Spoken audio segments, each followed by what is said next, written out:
Hi guys, welcome back to the channel and welcome back with my KTM Adventure S, Super Adventure S. And in today's video, I'm just going to do some foibles, some annoying traits this bike has. Now, don't get me wrong, I love the bike and I do, but we all have things we don't like about them. And this is a few, I think some of the ones I don't like, other people agree with me and I agree with them. But yeah, I just pointed out anyway. So as I'm at the back of the bike, we'll start with the chain. So with the chain, I've got no problem with chain drive bike. I've ridden drive bikes all my life, but this bike specifically seems to be super sensitive to how tight you have to chain. So if we come down here, KTM recommend 40 to 45 mil of travel just here, of chain travel.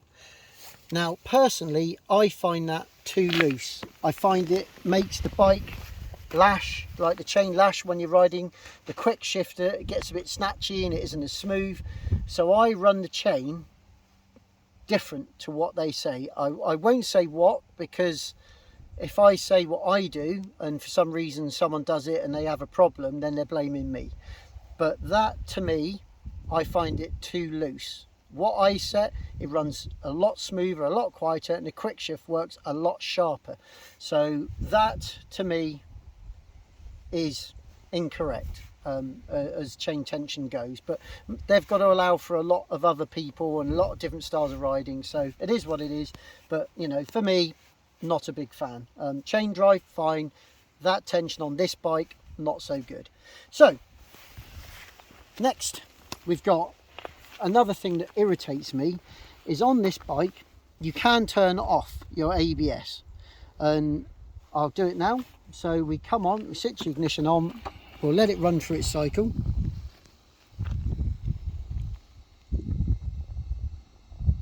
So there we go. So I'll press set, there it is. So on the motorcycle, go down to ABS.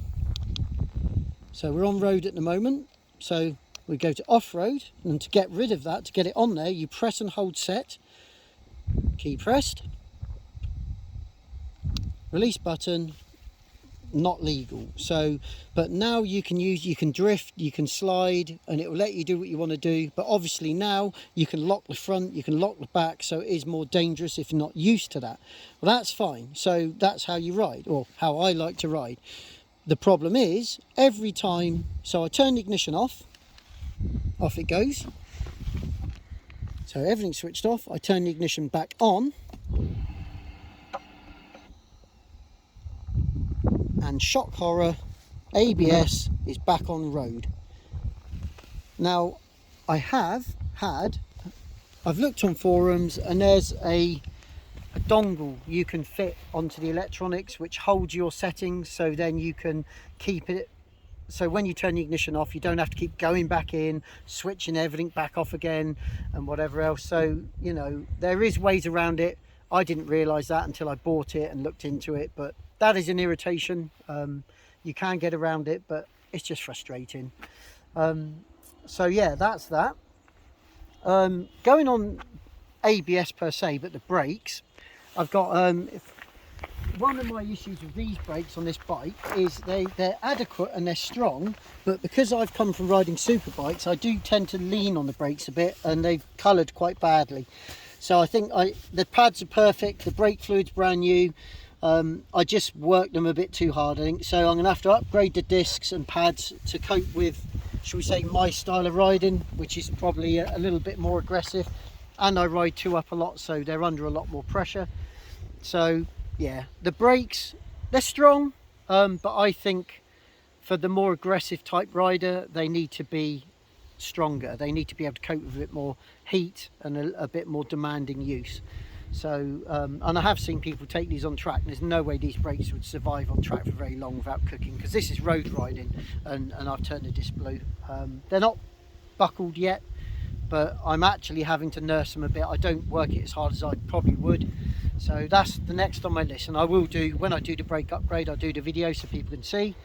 The other thing I have found with this bike that is actually predominantly on this one, mostly, you know, I've ridden a GS and ridden the Multistrada, and they are a lot smoother. They're not as vibey. This is quite a vibey bike. I don't mind that, if I'm honest. You only really notice it if you jump off a GS and onto this, because the GS is a liquidy smooth, where these are definitely quite a vibey bike. It doesn't bother me per se, but you do notice it, especially if you've ridden one of the others. That's just a personal thing. It's not the end of the world, but you do notice it is quite vibey. Other than that, that's not such a big thing.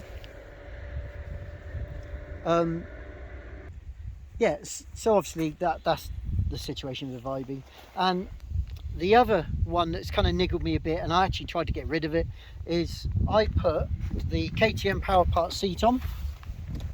Now this has a for and against. The against is, I thought it was going to be a lot more comfortable. It is more comfortable than the standard. The standard KTM seat is quite hard and a bit unforgiving.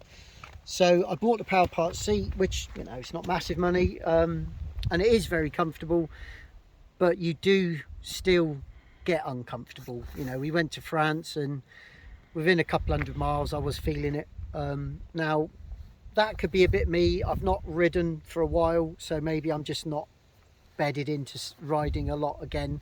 I do a lot of short journeys and a bit of fun riding, but when we tour, I haven't done a lot of touring again for a while, so that might just be me. But it is more comfortable than standard, quite a lot more comfortable, but it is still firmer than, again, a Multistrada, GS, whatever.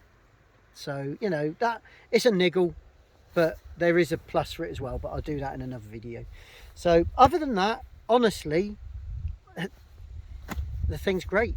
They are little niggles, and they are niggles you can get round, but, you know, like I said, everything has its foibles, and I hope this has helped if you're thinking about buying one. And, you know, anything you want to know or ask, chuck it in the comments and I'll get back to you. Like and subscribe, guys, and I'll see you in the next one. Cheers.